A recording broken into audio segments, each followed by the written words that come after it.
Hey, everybody. Welcome to Coming Up Roses. I'm Kevin. And I'm Kelly, and today is Saturday, January 7th, 2023. Welcome to episode 87. Now, I know what you're thinking. Well, You're hold on. like, It's only January 7th. I know. When We've we said already that we done were an going to episode. do, I know we did one right after the Christmas episode, and then we did it right again.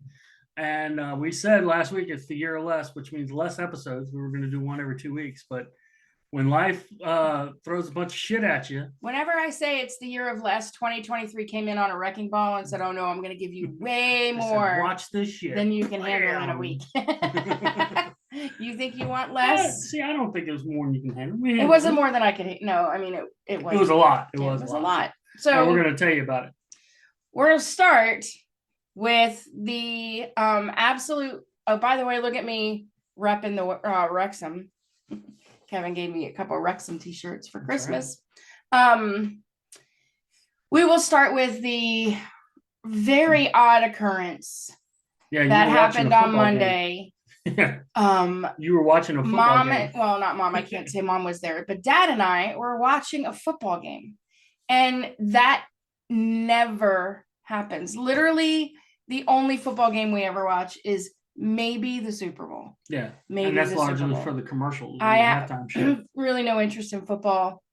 I tried. Remember back when I tried to be a football fan? Yeah. I was going to follow the New York Giants. Giants, yeah, that didn't last. But anyway, for some reason, we just happened to have Monday Night Football on, and we saw the whole incident with Damar Hamlin, and his cardiac arrest on the field. And I'm going to tell you, it affected me in a way. Yeah, I can't even because I was at work. Words. I came out and I was like, "Oh, what's going on?" And Kevin's like, "Are you ready to go to bed?" And I'm like, "No, I had to find out what happened." Yeah. And last I heard, he was awake and talking, and thank God. Yeah, he looks like he's going to make a good recovery. Yeah. What impressed me the most, and I think the reason I got so drawn into this story, was because it proved to me that there are good people still out there. Oh yeah. And that a lot of that as a whole, our society comes together in really good ways. Mm-hmm. The way the fans at the game reacted, and both teams came together and basically, from what I understand, was like, no, we're not finishing this game. Like, one of our friends just basically died on the field, and it went so far beyond that. Like, it became a national rally almost of. I think it was a reminder of what's important. So it's like, especially for people that are into football or whatever, they get so into, we're going to kill the Bengals, or we're going to murder the things. But you get into your team or whatever. But when you see something, and it was a freak thing. I mean, the kid happened to take a hit, or no, he hit somebody. He tackled somebody. But, it just went, and it was a 1 in a trillion shot. And everybody, the medical people were on it, Johnny on the spot. The players surrounded him so that there was no cameras like filming it. And then they all dropped to their knees praying, and it was amazing. The footage that I saw, the people, like grown, football players that are supposed to be, manly men, are just breaking down crying. The hate was all saved for Twitter. Yeah, well, Twitter's because as soon as you go to, because I was like, I'm going to go to Twitter and see if like there's updates on how he's doing or whatever. And of course you get all the trolls and the horrible people on Twitter.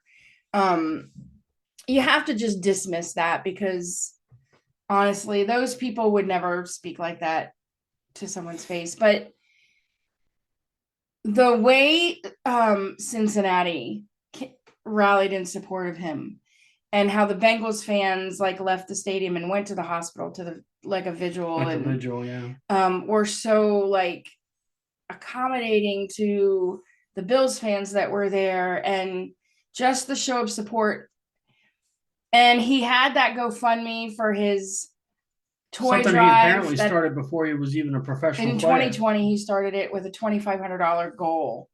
And I don't know what it is now. Last I heard it was over $6 million. $6 million, yeah. Like, people just want to reach out and help and show support and put the focus back on what's important.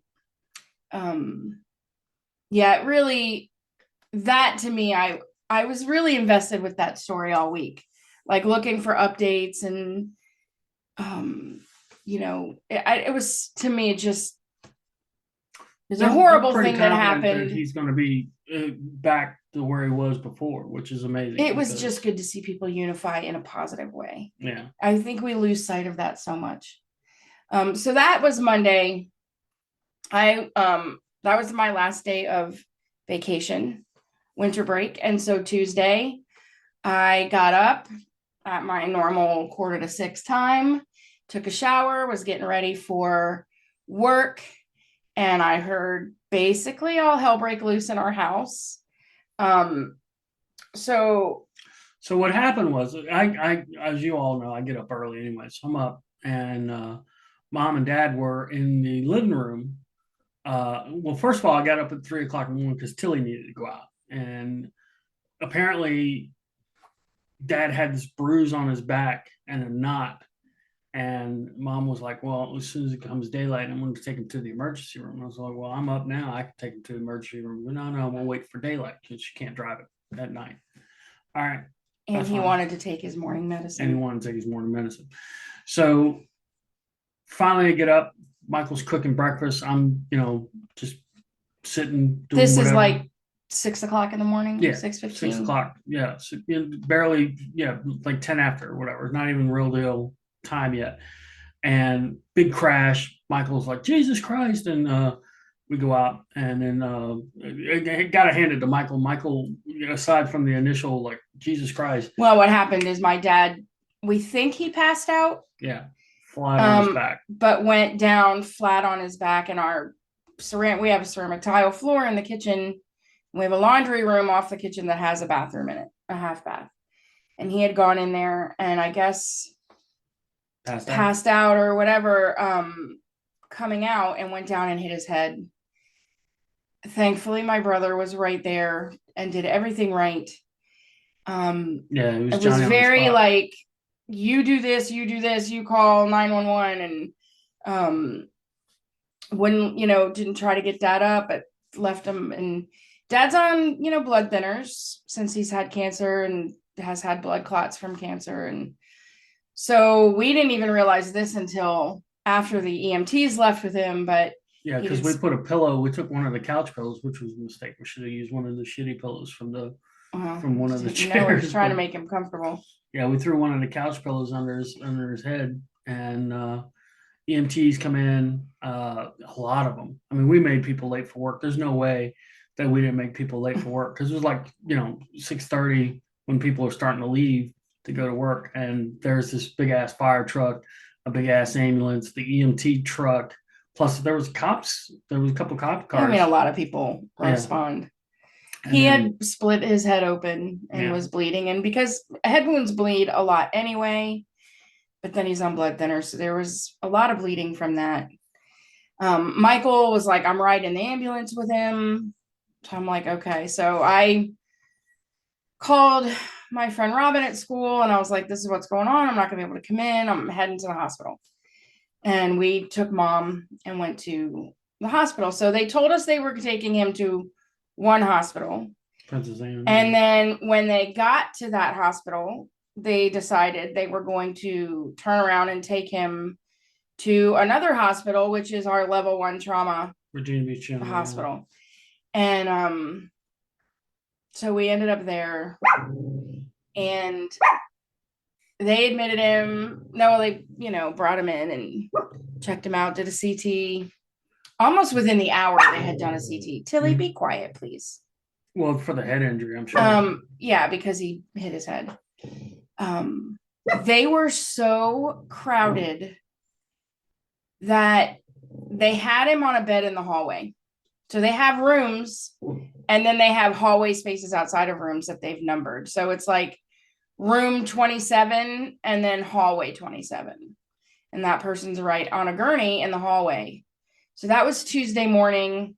They put dad in the hallway. Would only let mom go back to be with him, wouldn't let anybody else go back there. So Kevin and I hung out in the waiting room because we, just weren't sure what was happening.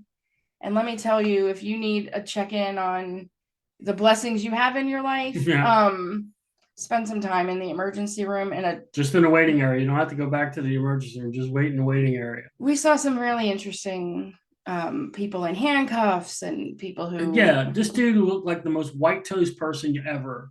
In a fucking Christmas shirt, a sweater, in handcuffs, and it was drunk. Yeah, probably drunk. But so anyway, that was Tuesday. We ended up going home because we're like, there's no point in us just sitting in this increasingly busy waiting area. And so Kevin and I came home. Mom stayed. That was Tuesday. Dad stayed in. Then they decided they were going to admit him because they wanted to observe him because of the swelling or whatever in his back and shoulder. There were no beds in the hospital. So he stayed in the hallway Tuesday, Wednesday night. Did they put him, finally get him into a room? Yeah, Wednesday night, yeah. In the ER, not in the hospital, but he was put in a room in the ER. And mom was like, finally, I'll get sleep. Dad started, and I think it was exhaustion. Plus they were giving him pain medicine for his back. Plus they were not giving him anything really to drink because of all the testing. They had to do an MRI and an echocardiogram and all this other stuff just to rule everything out. And the noise and the people, and he wasn't in a room, he was just in a hallway. And I think that all mentally started playing with him a little bit. And he kept my mom up talking all night long, Wednesday night into Thursday. And then we were getting pissed because he was in the hospital in the emergency room in the hallway.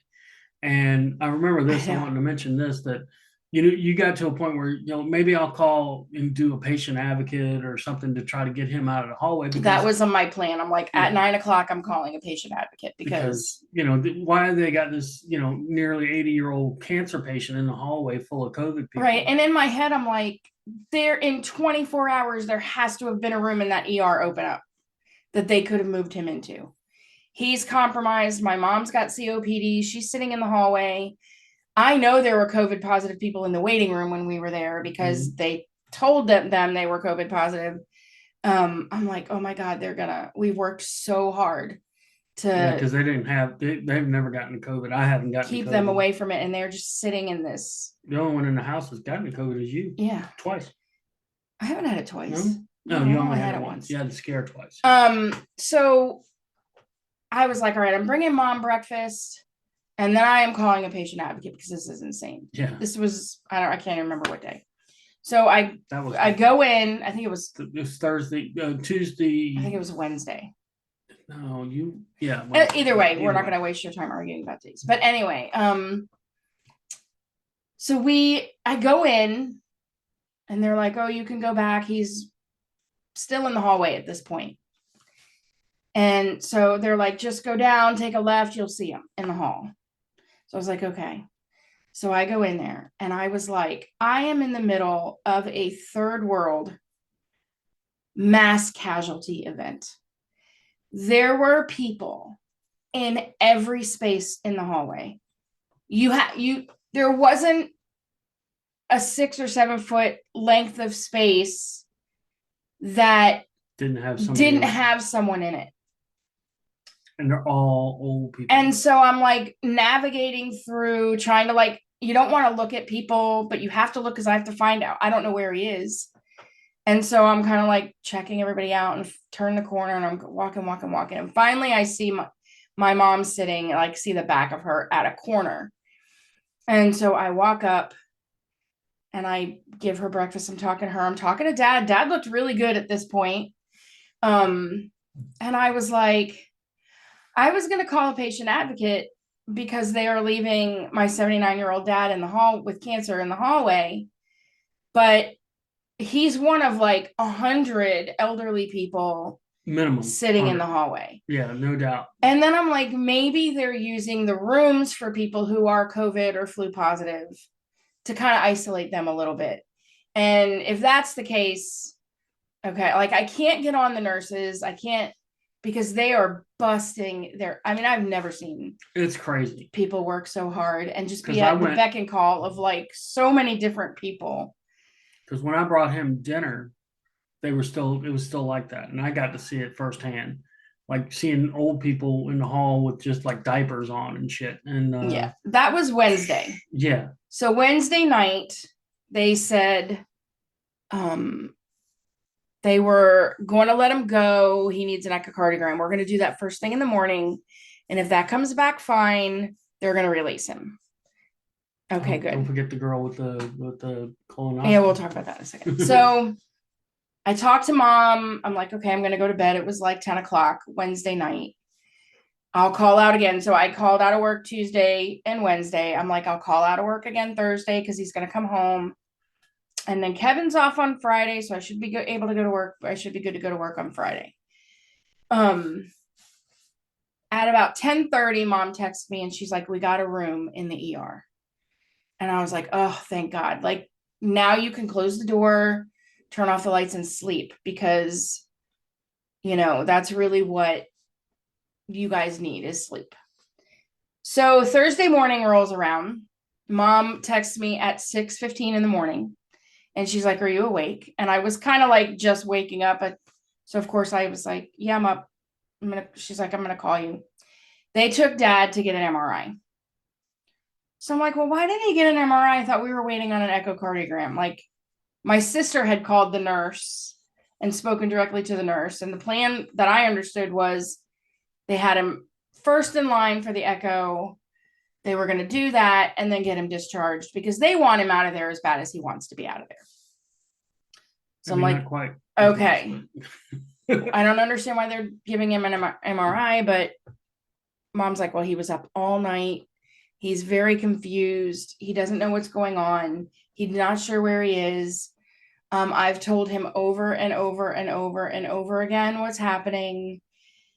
He wants to go home. He wants to go home. He doesn't understand. Like he's just super confused. So I was like, okay. Call me when he gets back from the MRI or whatever. So she calls and she's like, I want you to talk to your dad about this MRI he just had.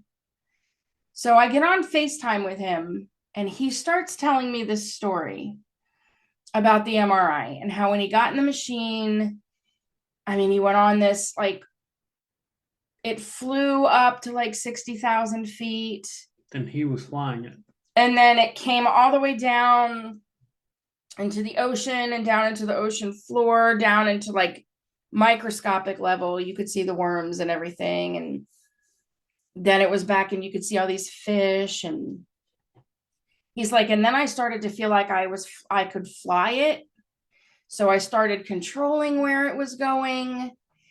And he's like, and then he started talking about the lights when he got out and how they look like ballerinas, but they had goat legs.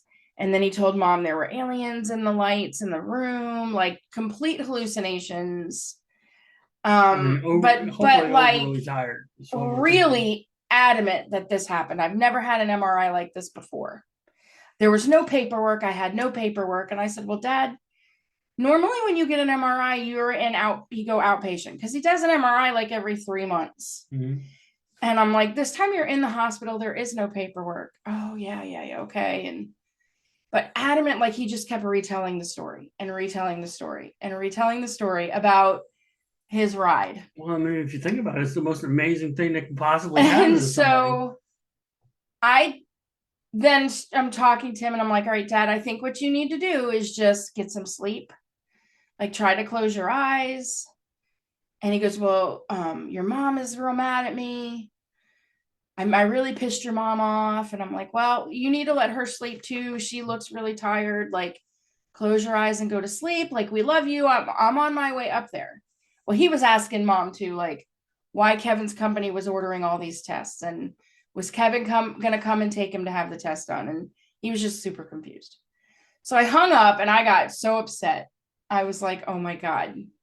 And I, in my heart, knew it was exhaustion and It's all of that. got to be exhaustion. It's the only thing But, that makes sense. he hit his head really hard. And I'm like, God, Yeah. he could have a brain bleed, and thankfully that's why they're doing the MRI. So they did that.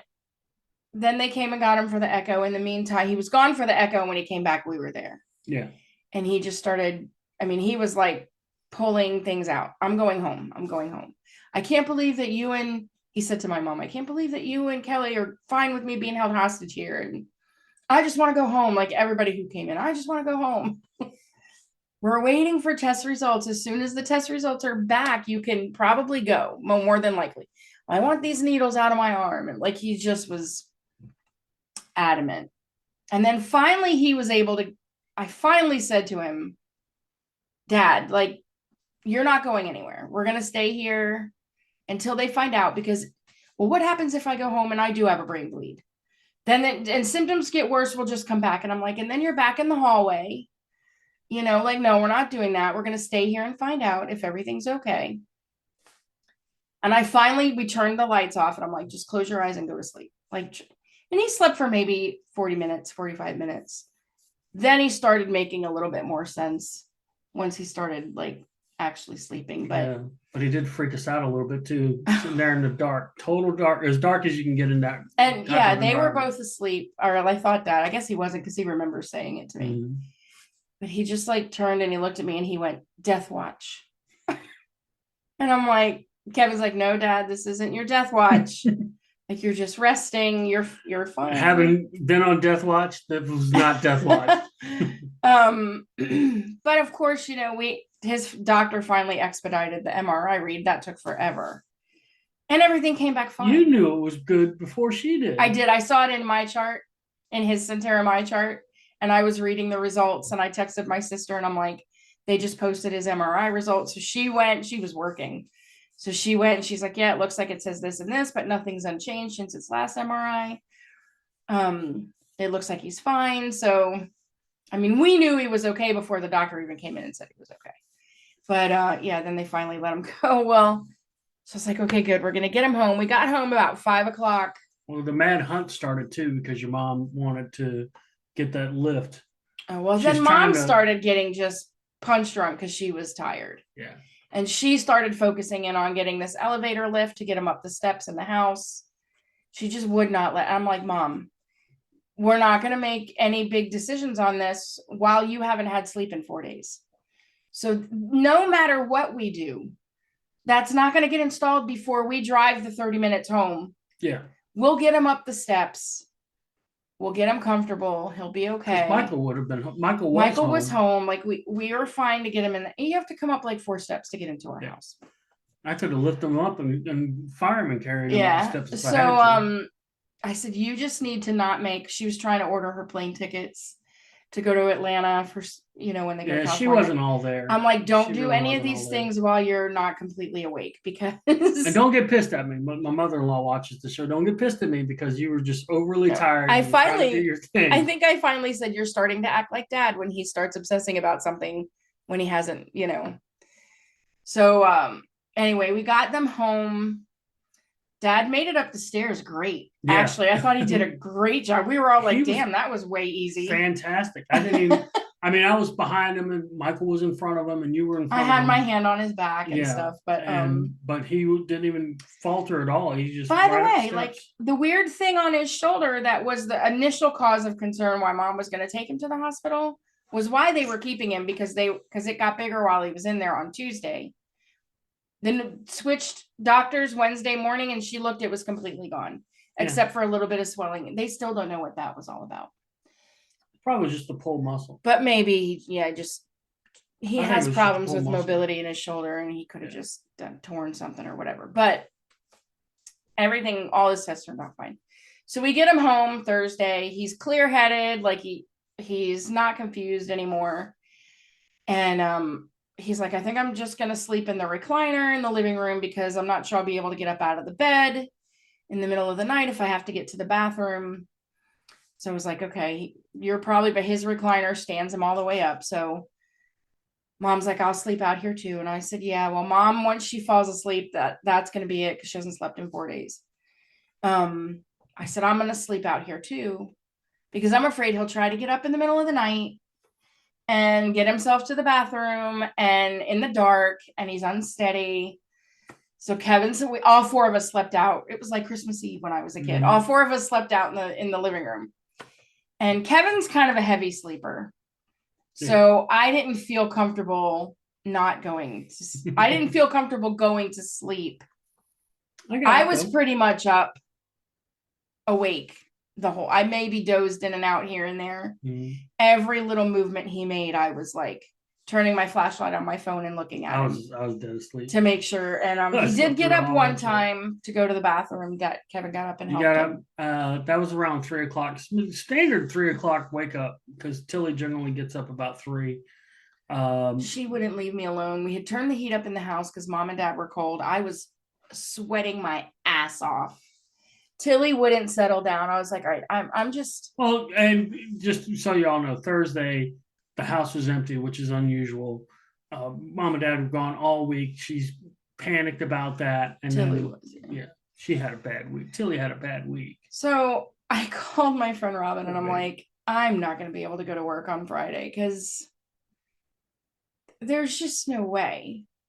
Until I know Dad is okay. Which what helped was I got up at my normal 5 in the morning. And then I went to bed. And I was like, why don't you go lay down, babe? I'm up now. She said, no, you'll fall back to sleep. I said, no, it's 5:00. She's like, oh. And then she's like getting up and out. Come on, Tilly. I slept until like 9:30. Yeah. But Dad's been doing great. They were dead asleep. They still slept in the living room till about 11:00. Yeah, they slept hard, which was good. And then Dad did great yesterday. He's actually walking around. He's doing pretty well. I feel better than he did before he went in. He's on a walker now, which before he was on a cane, but he's getting around pretty good on the walker. So I got to go to the dollar stores today and get some tennis balls to put on the tail end of the walker. Yeah. But he slept in his room last night. He did fine. He's getting up and down on his own without us. I told him, you're just going to have to get used to us shadowing you for a little while until we're sure that, we got his medication straightened out. And I think he finally's got some understanding with that. Toilet in the bathroom to help him get up and down. Yeah, I mean, there's just a lot of things to consider. Yeah, we're already thinking about some ways that we can make the house a little bit more disabled friendly. I guess what's the handy friendly? Well, I'm hoping that he just ends up, like they're sending home healthcare, which I don't even feel like he needs anymore, but he does need some occupational therapy, I think, and some physical therapy just to build up some of his mobility a little bit. But he's been doing great. Today ate a full breakfast with us today, and his voice is louder and you can hear him better. And because for like months he's been quiet, believe it or not. He's talked less, very low spoken, and now he seems like the old dad. So all that has worked out. I missed a whole entire week of school. So my Christmas vacation is extended by 4 days. Same thing happened a couple years ago when my eye went crazy. I had surgery and whatnot. Yeah. So, 2023 can suck it so far. Then the other interesting event that we've been following, and I've been sucked into it, just kind of like I was the football story, was the Speaker of the House debacle that happened. It was such a weird situation. It's never happened before where the Speaker of the House, usually that stuff gets settled long before they go into session, and it's just more or less a formality than anything else. But Kevin McCarthy could not close the deal. And I'm watching throughout the week of the votes, and they're voting again, and they're voting again, and he doesn't have the votes. I'm hearing Hamilton's soundtrack in my head the whole entire time. You don't have the votes. Yeah, and it got to be, I found a bunch of TikToks where I was like, I'm not the only one hearing Hamilton lyrics here. But watching last night, they're like, oh, it's the 14th. They think it's locked. So we watched, and of course it wasn't. He was one vote shy. Which And was I'm weird. like, They were sitting there actively doing the math, and they're like, "Wait a minute, this should have been right." No, it wasn't right. and then there was almost like a fight. One senator lunged at another, Matt Gates or whatever, Yeah, whatever his name is, and they were yelling and screaming back and forth at each other. And I was like, I can't turn this off. On some level, I'm like, what a bunch of buffoons that they can't get their shit together. It's an embarrassment. And then I'm like, well, all of this is just about political favors and power, because they're cutting all these deals for this and that and this and that. Has nothing to do with the actual people, getting the representation. And then I go to, well, maybe we'll be better off if they're not in session, because they can't do damage while they're not in session. So can't spend money if they can't spend money. And then I'm like, no, they just need to come off of it. And I'm going to vote present. And it's ridiculous. It's just flat out ridiculous. And so when they finally, they were voting, I'm like, I can't go to bed until I see how this vote number 15 comes out, when they finally that was passed him through. And 14 failed. Then they said, let's adjourn till Monday. And they literally started yelling, no. Well, one of the representatives has a child who's in intensive care, who he was there instead of being with his kid. I can see not wanting to adjourn for the weekend. Yeah. They needed to get it done. They needed to stay, in my opinion, you stay there 24/7 until you freaking figure it out. And I don't know anything about these individual politicians and Kevin McCarthy and why he's good or bad or whatever. I just want the ability to be like, I don't know. I was super frustrated with the whole thing. But as I was watching it, I'm like, this is freaking fascinating. And on some level, it was like, it reminds me a little of what you see like in the UK, when they're all banging their things and yelling back and forth. So it was kind of entertaining to watch, but it never got down to like some of the ones you see. You've seen the videos where, like, largely in Asia and whatnot, where they actually do. It almost came to that. They didn't show it on the feed we were watching last night, because I'm like, something's going on. All those people were like looking to the back of the chamber. I saw the footage of what was happening, and they really just descended on those two present votes. Yeah. And one guy lunged, they had to like physically pull him back because he was going after him. Like, we've been sitting here doing this. You just need to. Because it was literally almost midnight. And they're like, poor guys having to work overtime in the government. It sucks, doesn't it? So it was fun to watch. It was like one of those weird things. It's so weird you're viewing TV this week, because you watch a football game and a 1 in a trillion accident happens, and then this thing with the house. It was my escape from the reality that was happening in my personal life. That's true. That's probably what it was. It's like, let me see something happening that's bigger than me and my situation. Well, nothing's bigger than me and my situation. But it was just a distraction. So anyway, there was that. Oh, stop it. Oh, I know. No. You were mad too, weren't you, Taylor? She's pissed. Yeah. Stop it.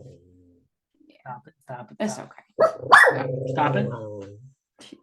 She's not gonna stop it. I'm not gonna stop it. All right, come here. She has things to say. Come here. Come up here. Come on up, Tilly, and tell the people. Yeah, the first visitor of Tilly 2023. Come and tell the people what's the problem. Okay. It's okay. You're fine. Let's go turn around so you can see mine. There. Okay. Are you better now? Oh no, it's okay. It's okay. Yeah, so that's been all interesting. Then I was listening to a podcast that I heard about an app called Zero. And I went and checked it out. It's intermittent fasting, which I kind of naturally came to through Wonder. The Wonder plan that I semi kind of still do. And but I have found out that I definitely lose weight when I go longer periods without eating. That sounds so stupid. I just figured out if you don't eat for long periods of time. Right, but when you don't eat. Right. So I basically don't eat for 16 hours, and then I eat within an 8-hour window. And I eat lunch and dinner, and that's it. So anyway, I got this Zero app. I went ahead and registered for that. What it does is it tracks your fasting, and it lets you know when you're in all these different stages of your fast. And it also tracks like what you eat and gives you information on how it's good for your body and resetting your hormone levels and all that kind of stuff. So I started that. My dad also started using, my mom got this machine that dispenses his medication and tracks his medicines. It's called Hero. And then I got Zero, and they landed next to each other on my iPad. So I have the Hero and the Zero app, and my dad is the Hero and I am the Zero. No. So that's how that worked out. It's pretty true. You're a hero. Pretty You are true. absolutely a hero. So we thought we were done with the big news for the week. We were like, okay, we have a lot to talk about. And then yesterday, I'm sure it was made the national news. it did hit the national news. We heard there was a school shooting in Newport News, which is like one of the cities. It's one of the, they call it Pretty the seven close to us. cities, and that's one of them. And It's about 45 minutes. Yeah. You know, they're pretty close. In an elementary school. So I'm like, oh my God, you know, watching that, and come to find out that a 6-year-old shot a teacher. And when they came out with the news conference, the press conference, they were like, it was not an accidental shooting. The child apparently, and I heard some things on Facebook this morning through, I know some people who work in that school system, and they were hearing things from different people. And of course, this is stuff you're hearing through Facebook. I don't know how much of this is true. If it's true, this child is known to be aggressive, has made threats before. And when the teacher went and reported some of the things the kid had threatened to do, they told the teacher she was just being overly dramatic. I can't even imagine, as a first grade teacher, now you have to worry about the 6-year-olds in your class carrying weapons in and shooting you because they're pissed. So it's like we've graduated from them just destroying the room or throwing chairs and tipping tables and spitting and hitting and kicking and all that other stuff. Now this is what we have to worry about as the next step. And something needs to change in a really big way. Well, and currently she's in critical condition, but man, she has got a hell of a lawsuit. She is definitely, you know, she's got a hell of a lawsuit. If it were me and I had reported that a child threatened to cause me harm, threatened to kill me, whatever, and it was brushed off as me being dramatic, and you know that kids say, oh, I'm going to kill you a lot. Like, you know, they get mad, they threaten shit like that. There were some other things that I heard through some comments. First of all, I hope she's okay. No one. And of course there was something in the news like, well, what was happening in the classroom that led up to it? Like, what was the teacher at fault? No one said that, but it was like, was there confrontation with the teacher happening? It doesn't matter. Does it matter? If you're telling a 6-year-old child, you can't, you know, spit in so-and-so's face, or you can't throw a chair, or whatever was happening, and that child's like, well, I'm going to show you what I can't do, and pulls a gun out of his backpack and shoots you in the chest. I mean, how do you combat that? If that's truly what happened and the way it went down, you're going to see a lot of people walking out, even more people leaving teaching. Mm-hmm. If you look, I accept the risk that some whack job can run in off the street and start shooting up my building. There's a lot of soft targets. We know what we're doing. I have a plan in my head of where we're running to. Thankfully, I have a door out of the back of my classroom, and where to hide in the classroom if that's what we need to do. And I know that if I had to stand in front of my students to protect them, I would. That's something I've struggled with over the last 10 years. Now this is a whole new level. This is not a threat from the outside. This is one of my 6-year-olds who has access to a weapon and carries it to school and no one knows, and gets mad at his teacher. Do you know how many students we have that cannot emotionally regulate themselves? More and more and more and more.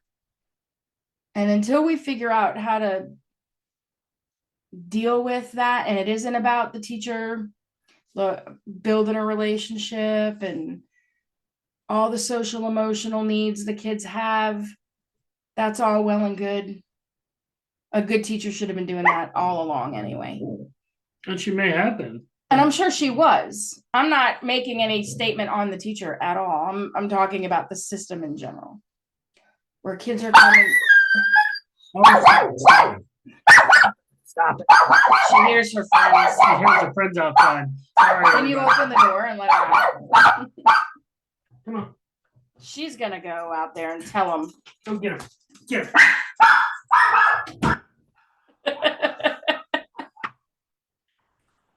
I heard the neighbor's dogs out there too. You probably can still hear her barking even though she's in the other room. Yeah, this is a lot.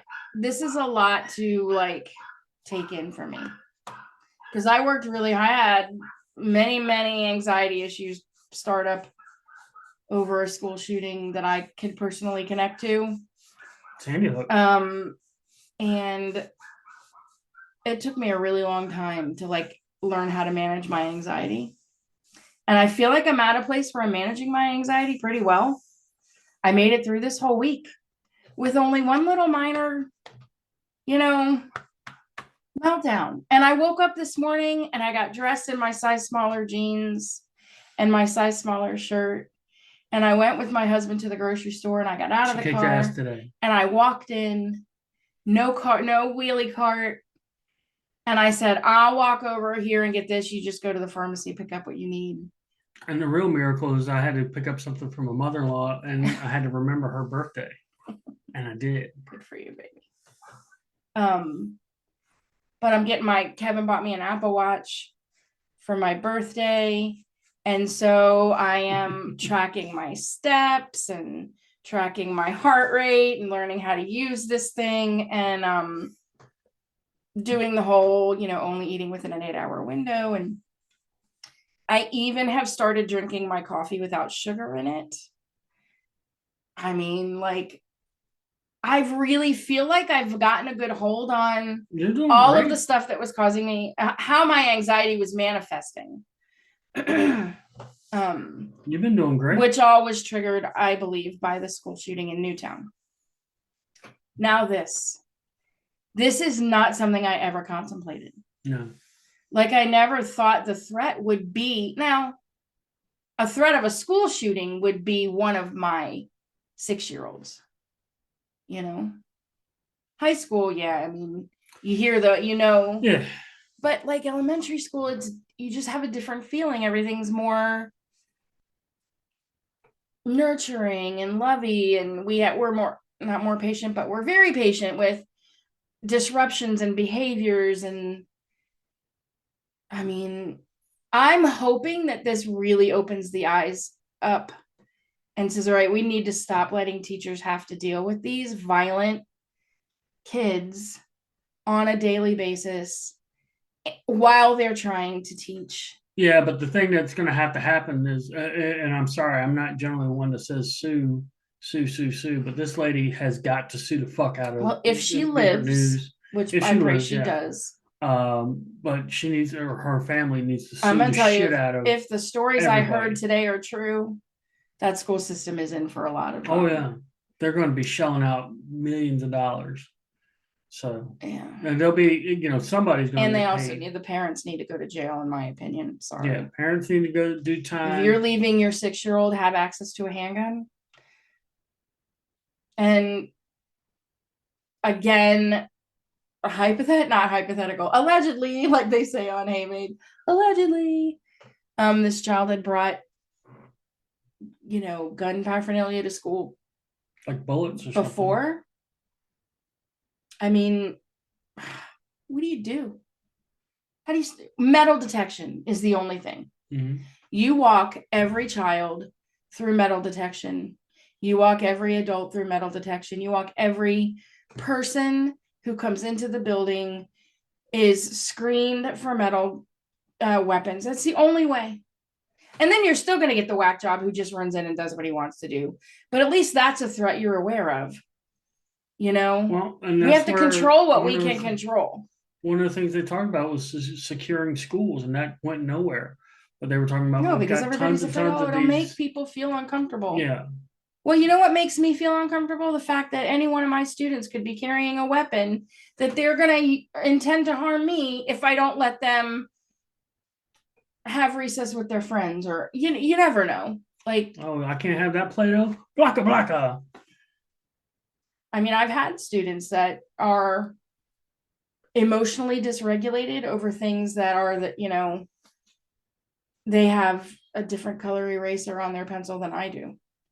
And we're dealing with a meltdown. Like, there's no emotional regulation. And that's super scary that it's getting to even 5 and 6-year-old kids. It's a generational thing. So, these kids are being raised by kids that were raised by people that got trophies for being in 37th place. You showed up today. Yay. Anyway. Yeah. That wasn't it's been a trying week. It's been a trying week.